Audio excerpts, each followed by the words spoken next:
যুগে ও আকাশের মালিক, ও জমিনের মালিক, তুমি চিরন্তর অব্যয় অক্ষয়। তোমার ইশারায় চন্দ্র ওঠে, তোমার ইশারায় সূর্য ডোবে, তোমার ইশারায় ফুল ফোটে, সূর্যের শিখরণ ফুলের আসে।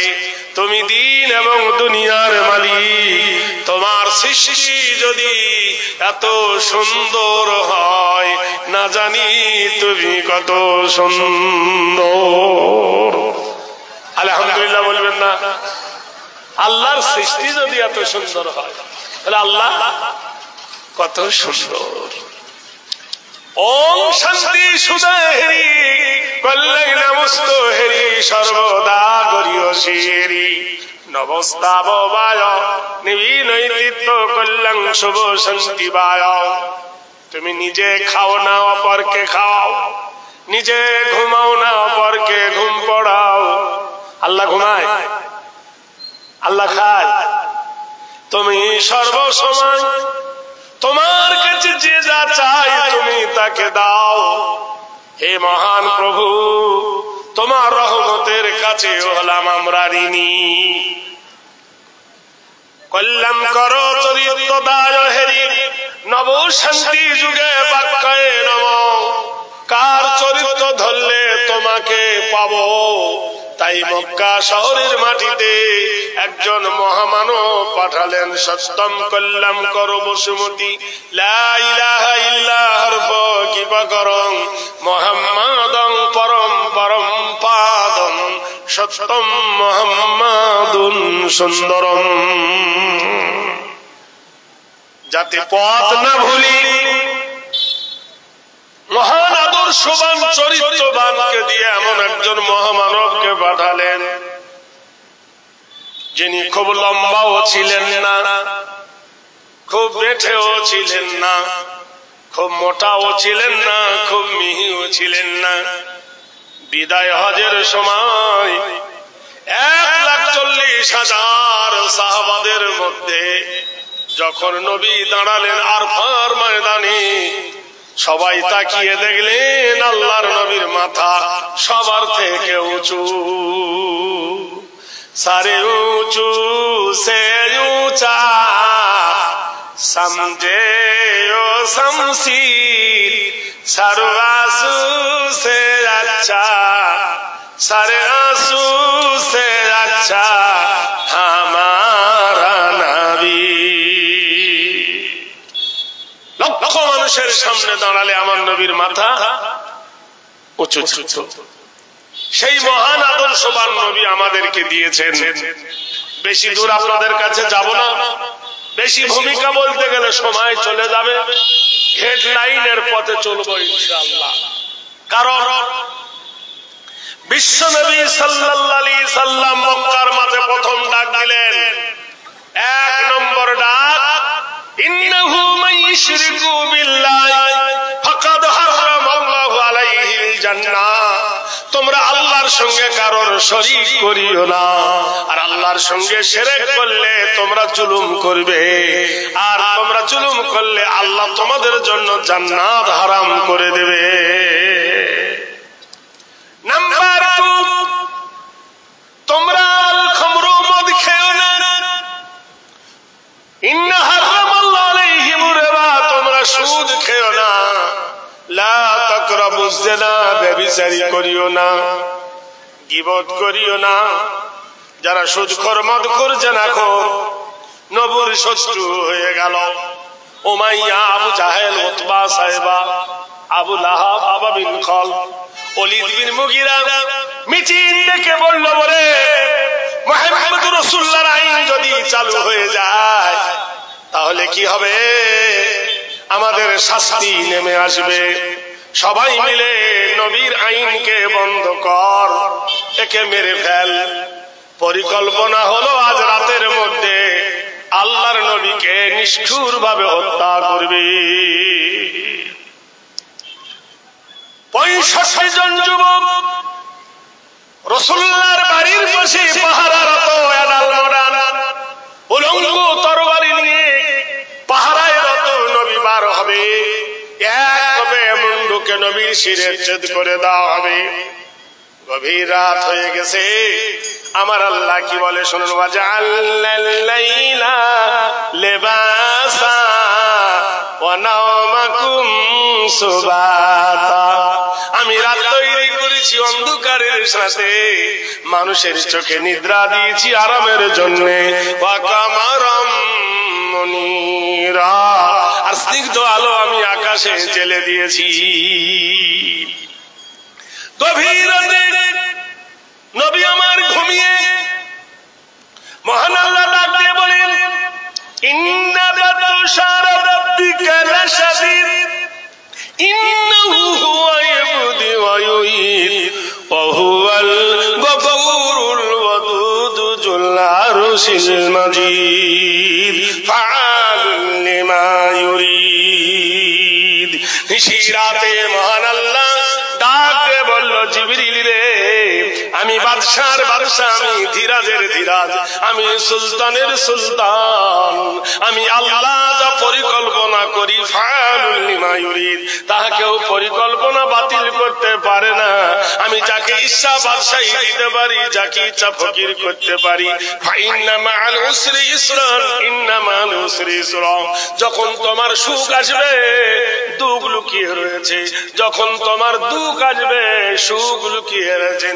কিন্তু আমি আল্লাহ ফায়াগফিরু লিমান ইয়াশা ওয়া ইউআযযিবু মান ইয়াশা, আমি আল্লাহ যাকে শান্তি দিই অশান্তি কেউ করতে পারে না, আর আমি আল্লাহ যাকে আযাব দিই তাকে শান্তি কেউ এনে দিতে পারে না। পারে? জোরে বলুন। ও পৃথিবীর বাদশা ছিল নমরুদ, একটা মশার কাপড় সহ্য করতে পারেনি। 400 বছর ধরে পৃথিবীর সব ডাক্তার চিকিৎসা করে কিছু করতে পারেছিল? জোরে বলুন। আল্লাহর মার দুনিয়ার বাপ।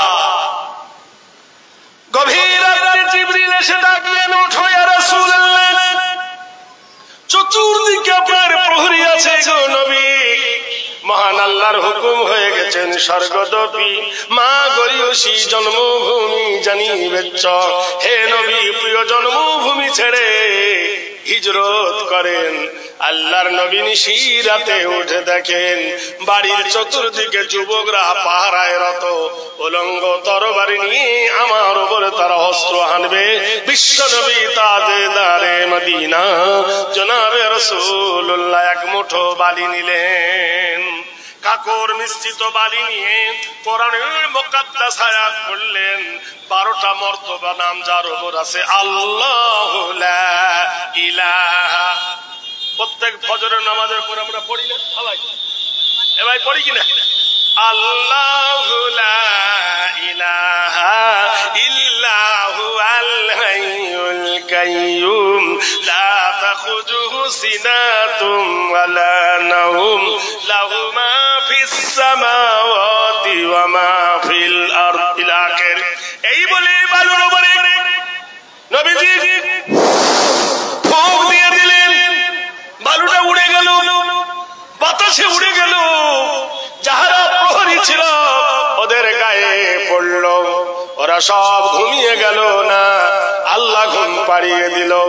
মহান আল্লাহ নবীকে জিজ্ঞেস করছে, ওয়া মা রামাইতা ইয রামাইতা ওয়ালাকিন্নাল্লাহ রামা।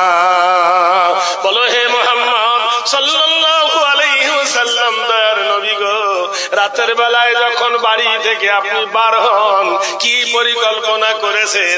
আল্লাহর নবী বলেন, ওগো আল্লাহ, এক মুঠো বালি নিয়া তোমার পবিত্র নাম নিয়া ফুৎকার দিয়ে উড়িয়ে দিয়েছি। কাফেরদের গায়ে লাগলো আর সব তারা ঘুমিয়ে গেল। আল্লাহর নবী নিশিরাতে হযরতে আলী কারিমুল্লাহ ওয়াজহুকে নিজের বিছানায় শুইয়ে দিয়ে আল্লাহর নবী আবু বকরকে সঙ্গে নিয়ে মক্কা থেকে মদিনার দিকে রওনা হয়ে গেলেন। মদিনায় যখন তিনি পৌঁছে গেলেন, কিছুদিন গেল। আপনারা তো ভালো করে জানেন হাতের নখ বড় হয়, লোকে নখ কাটে কিন্তু হাত কাটে না। কাটে? ধরে বলুন। আমাদের দেশের আইন আছে, 18 বছরের নিচে কোন মেয়ের বিয়ে হলে থানায় জানিয়ে দিলে পুলিশ পুলিশ ধরবে, ধরবে না? জেল হবে। আর 30 বছর বয়স হয়ে গেছে, কোন মেয়ের যদি বিয়ে না হয় তখন আর পুলিশের কোনো খবর নাই। এরকম আছে না? কি সর্বনাশ! ভাইরা আমার, বন্ধুরা আমার, দোস্তরা আমার, করলা তিতো, চিনি দিলেও তিতো থাকবে, যার যা স্বভাব। করলার স্বভাব তো তিতো। সোনার বন্ধুরে, প্রাণের ভাইয়েরা রে, মক্কায় আবু জাহেল উমাইয়া বিন খালফ বলল, আরে মক্কা থেকে তো তাড়িয়ে দিলাম, মদিনায় গিয়ে কেমন আছে খবর নিয়ে দেখো। বিশ্বনবী সাল্লাল্লাহু আলাইহি ওয়াসাল্লাম মদিনায় সুখে থাকতে লাগলেন। এমন সময় মদিনা থেকে 200 কিলোমিটার দূর জায়গাটার নাম হলো বাহরাইন। বাহরাইনের একজন বাদশা নাম হলো ইবনে সরওয়ার, জুলুম শুরু করে দিল। রাতের বেলা একটা মেয়েকে ধরে আনে, মেয়েটার ইজ্জত লোটে, রাতের বেলায় তার সঙ্গে প্রেম খেলা খেলে, সকাল বেলায় মেয়েটাকে নিষ্ঠুর ভাবে হত্যা করে। মক্কাবাসীরা কোনো উপায় না দেখে নবীর চাচা আব্বাসের কাছে গিয়ে বলল, আব্বাস, ঠেলায় না পড়লে বিড়াল গাছে ওঠে না, ঠিক না? এ ভাই, হপ করে ধরে ওঠে আগুন যেমন, খপ করে হয়ে পড়ে রাগতম। আগুন নিভিয়া গেলে পড়ে থাকে ছাই, রাগ থামিয়া গেলে মনে ব্যথা পাই। সবাই বলছে, হ্যাঁ রে, বিনা দোষে বিনা কারণে নবীকে মেরে তাড়িয়ে দিলাম, এই প্রতিবাদী মাজ আর কেহ নাই, ইনকিলাবের নেতা আর কেহ নাই, একমাত্র নবী মুহাম্মদ রাসূলুল্লাহ সাল্লাল্লাহু আলাইহি সাল্লাম। সবাই মিলে নবীর কাছে চিঠি লেখে, নবীর চাচা আব্বাসের হাত দিয়ে নবীর কাছে চিঠি লিখলেন, ও আরবের হেলাল আল দুলাল, ও মদিনার দুলাল, শুনে নাও, আমরা ভুল করেছি, অন্যায় করেছি, আমরা জানি আমরা যতই ভুল করি তোমার ক্ষমার সীমা নাই।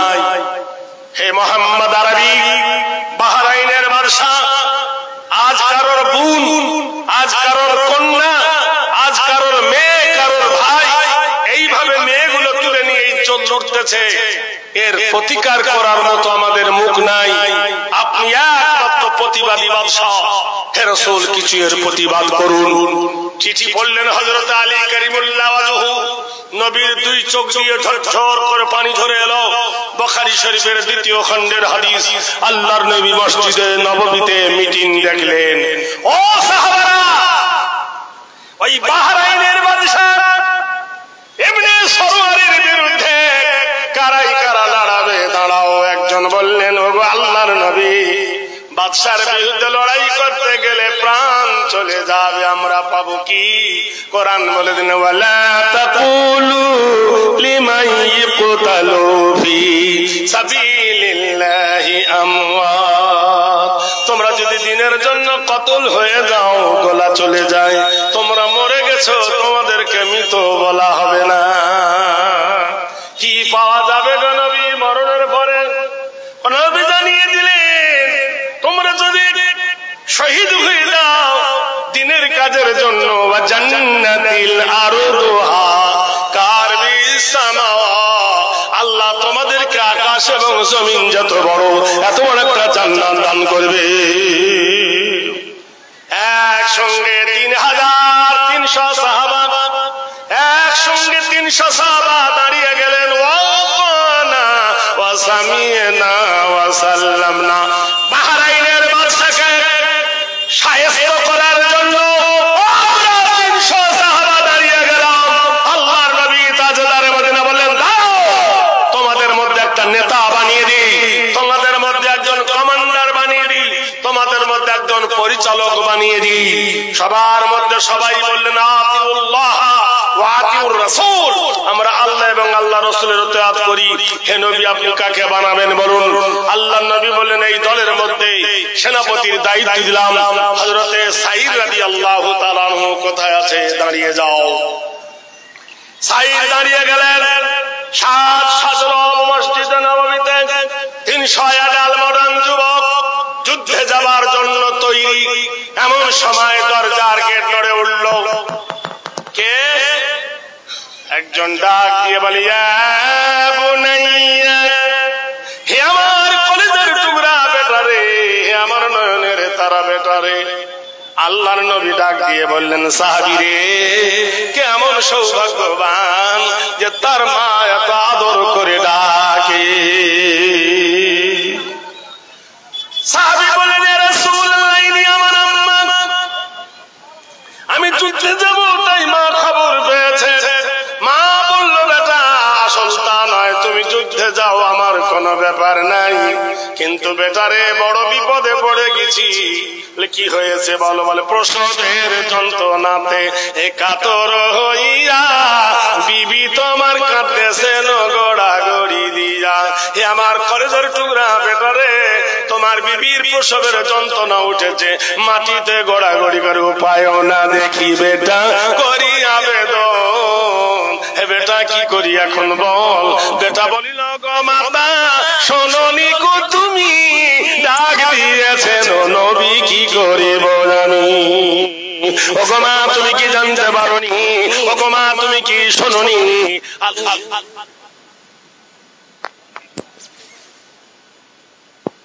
ও ভাই মাইক ম্যান, জেনারেটর ম্যান, একটু দেখ ভাই কি হচ্ছে, ডিস্টার্ব হচ্ছে।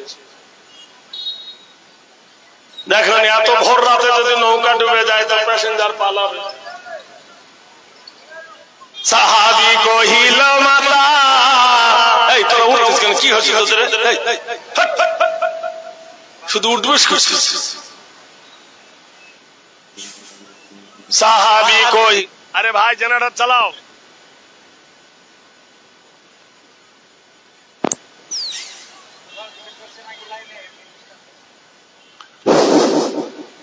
সাহাবী কহিল, মাতা শোনোনি গো তুমি ডাক দিয়েছেন নবী, কি করিব আমি। হৃদয় চিরিয়া যদি দেখাবারও হতো, চিরায়ে দেখাতাম তোমায় নবীকে ভালোবাসি কত। মা বলছেন, বেটা রে কি করব বল। ছেলে বলছো, মা আমি তো জেহাদে যাচ্ছি গো মা, শুনে নাও, আমি গেলে তোমার বৌমার যন্ত্রণা কমবে না, আমি না গেলেও পারবে না, একটা ডাক্তার দিয়ে পাঠাচ্ছি গো মা, ডাক্তারকে নিয়ে যাওয়া। নুনাজ্জিলু মিনাল কুরআনি মা হুয়া শিফাউ ওয়া রাহমাতুল লিল মুমিনিন। কোরআন হলো বড় ঔষধ, কোরআন হলো বড় দাওয়া। মা জননী যাও যাও, আল্লাহর পবিত্র কালাম দিয়ে দিলাম, একটু পানি নিয়ে নেবে, একটু তেল নিয়ে নেবে, সেই পানিতে পড়বে ফাসায়া কুফি কাহুমুল্লাহু ওয়া হুয়াস সামিউন আলিম। এই পানি পান করিয়ে দেবে গো মা, আল্লাহ পাক মুশকিলকে আসান করে দেবে। আর যদি পেট ব্যথা করে পেটের উপর হাত রেখে পড়বে, ওয়াবিল হাক্কি আনজালনাহু ওয়াবিল হাক্কি নাযালা ওয়া মা আরসালনাকা ইল্লা মুবাশশিরান ওয়া নাযীরা। হক আল্লাহ প্রতিষ্ঠিত করবে, না হক আল্লাহ বিদায় করে দেবে। মা চলে গেলেন সাজ সজরব, সবাই গিয়ে নবীর প্রথম মসজিদের নাম হলো মসজিদে কুবা। নবীর জীবনের প্রথম মসজিদ, মসজিদের নাম হলো মসজিদে কুবা। ওই জায়গায় এসে আল্লাহ নবী বললেন, সাহাবীরা পড়ো আল্লাহুম্মা আলহিমনা মারাশিদাও মেরেনা ওয়াইজনা মিন শুরুরি আনফুসিনা ওয়া মিন সাইয়্যাতি আমালিনা। আল্লাহ আমাদের প্রতি রহম করো, আল্লাহ আমাদের প্রতি দয়া করো। এই বলে নবী যখন ডিসিপ্লিন দিয়ে ঘোড়ার উপর যখন চড়বে, চাবুক মারবে, দান্ত দন্ত হয়ে ছুটে এসে বলল, বেটা বেটারে খোশামদিদ বেটারে বেটারে গুপ্তে সাদিয়াই মুমিন ও মাইদিয়া ফাতিহা তুবাবে জান্নাত কামিয়া। ও বেটা করে জড়ি টুরা নয়নের তারা রে, বেটা বেটারে, প্রসবের যন্ত্রণা থেকে পরিত্রাণ পেয়ে তোমার বিবি আমার বৌমা একটা পুত্র সন্তান ভূমিষ্ঠ করেছে।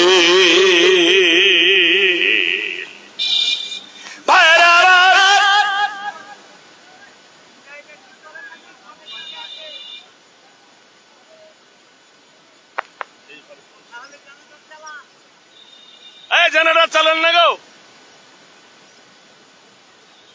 হ্যাঁ,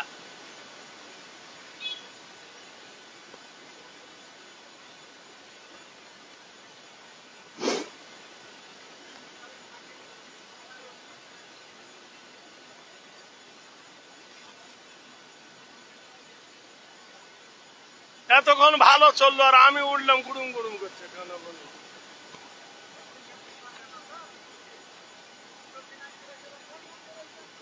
রে ভাই, এই ডাবের দাম বেশি না নারকেলের দাম বেশি? হ্যাঁ, একটা ডাবের দাম 60 টাকা আর একটা নারকেলের দাম 20 টাকা 25 টাকা। আমরা সব নারকেল হয়ে গেছি। ভাই ডাব আছে বড় ভাই, বুড়ো বয়স আর কত চিল্লাবো? বানরকে পুছিল তোর পাছা কেন লাল, বলে গাছের ডালে বসে বসে হলো এই হাল। জিজ্ঞেস করছে, এই 40-45টা বছর বসছি এই জায়গায়, বসে বসে কেইলে গেছে বুঝলে। আমি জানি ভাইরা আমার, বন্ধুরা আমার, দোস্তরা আমার, মনোযোগ দিয়ে শোনো।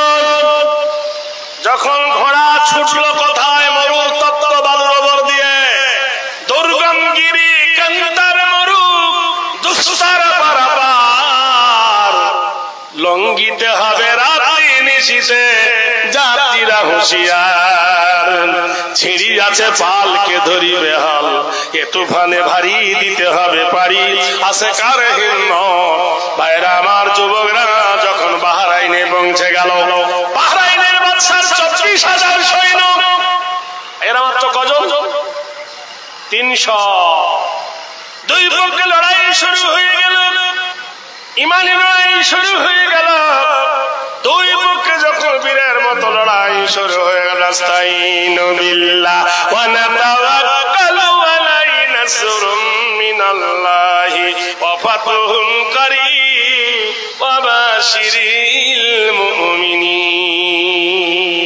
আল্লাহ বলছেন, যখন তোমার জীবন, যখন তোমার জৈবন আল্লাহর উপর সঁপে দেবে, মুশকিলটা আসান করে দেবে, বিপদটা আল্লাহ নিকটবর্তী করে দেবে। যখন লড়াই শুরু হয়ে গেল, 100 জন মুজাহিদ শহীদ হয়ে গেল, আবার তার মধ্যে আরেকশো হয়ে গেল। তারপর আসরের পরে আরো 30 জন শহীদ হয়ে গেল, 230 জন মুজাহিদ শহীদ হয়ে গেল। বাহরাইনে সূর্য ডুবে গেল, সাদা পতাকা উঠে গেল, যুদ্ধ বন্ধ হলো, রাত নেমে এলো, অন্ধকার ঘনিয়ে এসেছে। বাদশাহ তার প্রহরীকে বলছে, প্রহরী ওই মুসলমানদের জেলখানায় বন্দি করে খাবার দাও। যখন জেলখানায় গেল, রুটি নিয়ে গোশ নিয়ে যখন বলল তোমরা খেয়ে নাও, মুসলমানরা বলল আমরা খাবো না। বলো কেন?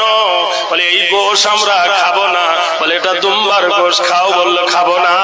দুম্বা তো হালাল পশু, কেন খাবে না? ওয়ামা উহিল্লা বিহি লিগাইরিল্লাহ, আল্লাহর নাম ছাড়া কোনো পশু জবে হলে আমাদের মুসলমানের খাওয়া যাবে না।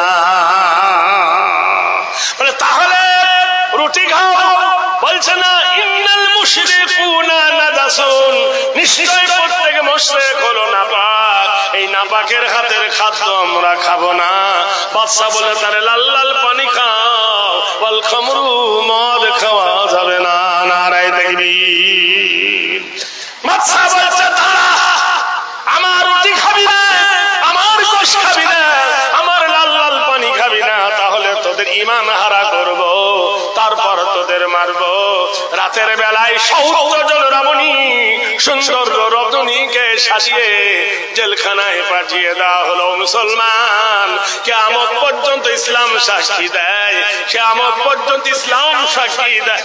মুসলমান, রাতের বেলায় 70 জন রমণী জেলখানার ভিতরে গান শুরু করে দিয়েছে, ধই ধই করে নাচ আরম্ভ করেছে। আল্লাহর কসম, আল্লাহর কোরআন বলেন একসঙ্গে 70 জন বলে উঠল, ফালা সাদ্দাকা ওয়ালা সাল্লা ওয়ালাকিন কাযাবা ওয়া তাওয়াল্লা সুম্মা যাহাবা ইলা আহলিহি ইয়াতামাত্তা আওলা লাকা ফাওলা সুম্মা আওলা লাকা ফাওলা।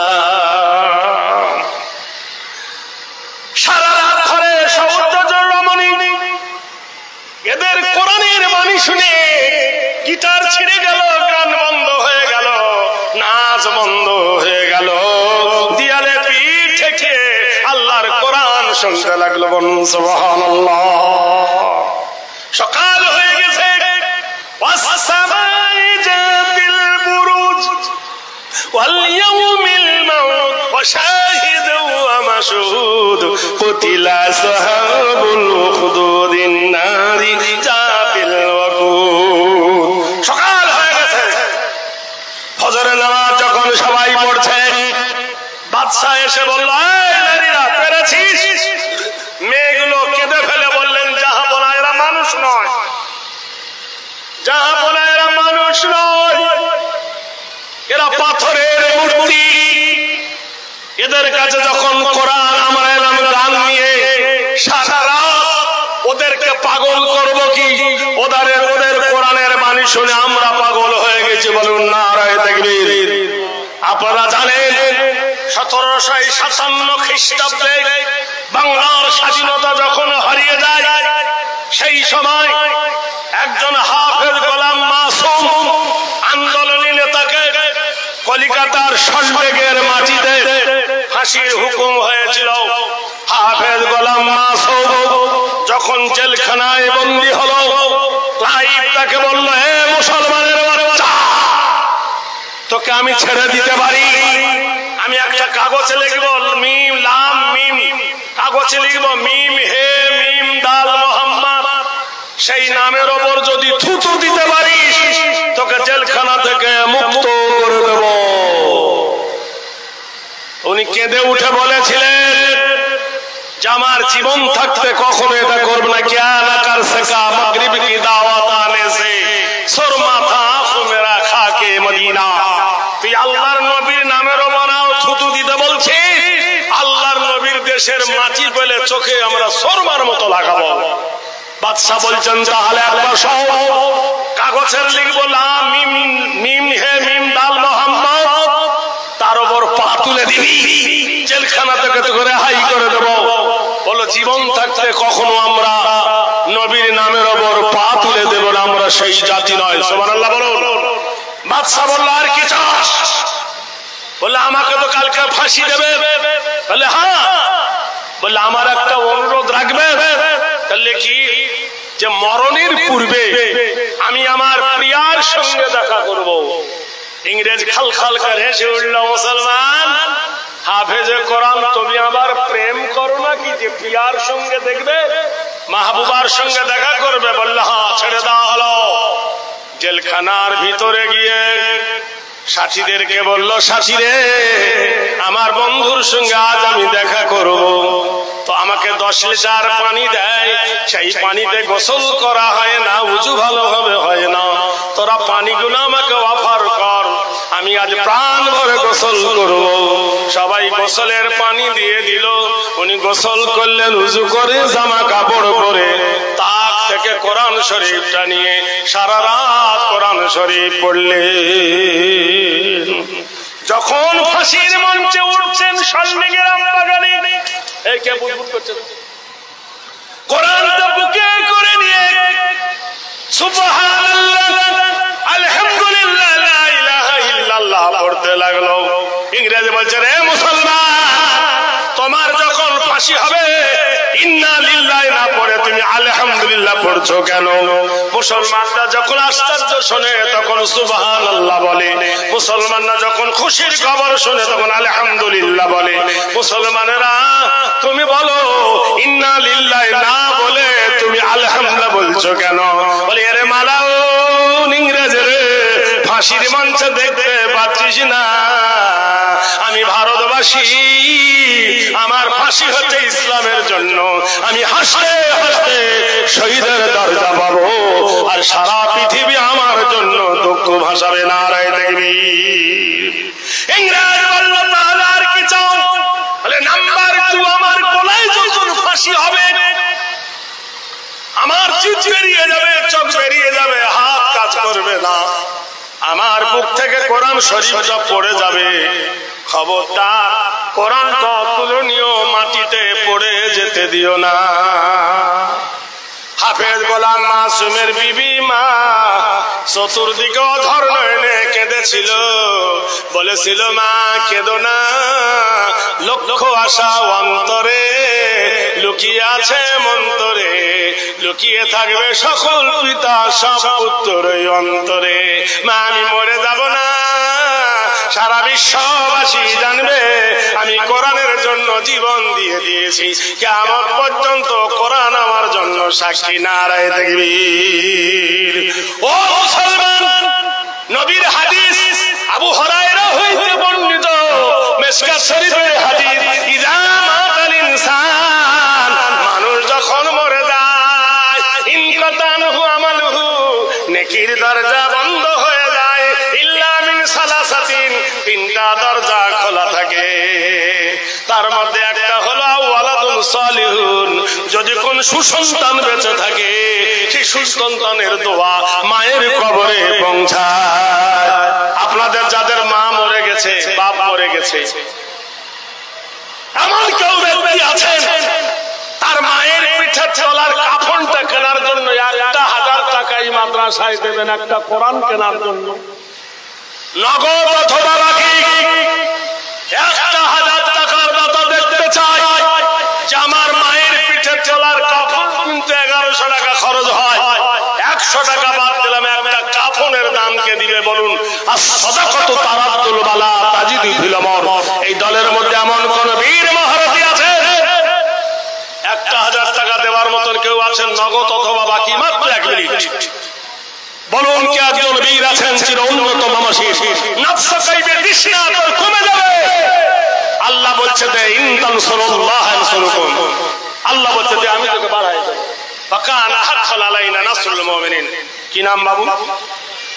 সুরাজ সোনার জি নারায়ে তাকবীর। এরা আল্লাহু আকবার বলবে না। দেখো ধন্য বাপের বেটা ছিল, এখানেতে ছিল 1000 টাকা, দেখো সুরাজি নামে দিল, যে আশায় যে নিয়েতে করে গেল দাম, মুসকামনা পূর্ণ তার করো রহমান। অহরহ অ্যাক্সিডেন্ট হয় পথে ঘাটে, উদ্ধারিয়া নিও খোদা দানের বদলাতে, যে আশায় যে নিয়েতে করে গেল দাম, মুসকামনা পূর্ণ তার করো রহমান। আমি দোয়া করি পাগো রাব্বানা, কখনো আমার বন্ধুকে তুমি বিপদে ফেলো না। এর আরেকজন হবে ভাই জোড়া, একজন আল্লাহ ওয়ালা দেন না তো 5 টাকা দেবেন না। কাল তোমার বিবি পড়ে গিয়ে যদি টিবল তলায় ট্যাং ভেঙে যায়, রায়গঞ্জে শিলিগুড়ি যাবে, কত টাকা চল? সুবহানাল্লাহ, নারায়ে তাকবীর। ছোট ছেলের হাতে আবার 1000 টাকা, আল্লাহ ঘুরাও তুমি তার ভাগের চাকা, স্বপ্নে দয়ার নবীর পায়ে যেন দেখা, ওগোবারি দোয়া করি দোয়া প্রকাশিয়া, সুর সাগরেতে তুমি রাখো ভাসাইয়া, দানকারীর মাথা পিতার ভালো রাখো কবরে, নূরের টুপি পরায়ে আল্লাহ উঠায় রোজ হাসরে। আর একজন হবেন ভাই, 3 বার কুল্লি করো, 3 বার নাক ধো, 3 বার মুখ ধো, 3 বার পা ধো। বাবা মার জন্য দেখো নাম্বারেতে 3, জীবনে খোদা জানো রাখে না তার ঋণ। 1000 টাকা দিল বাবা মার কারণ, বাবা মাকে শান্তি সুজন রাখো নিরঞ্জন, কবরেতে দাও খোদা ফুলের বাগান। এই দোয়া চাই। কি নাম বাবা? বাদিরুদ্দিন ভাই আমার নাম্বারেতে 4, আল্লাহ তার ব্যবসা খায় না মার, 1000 টাকা দিল 4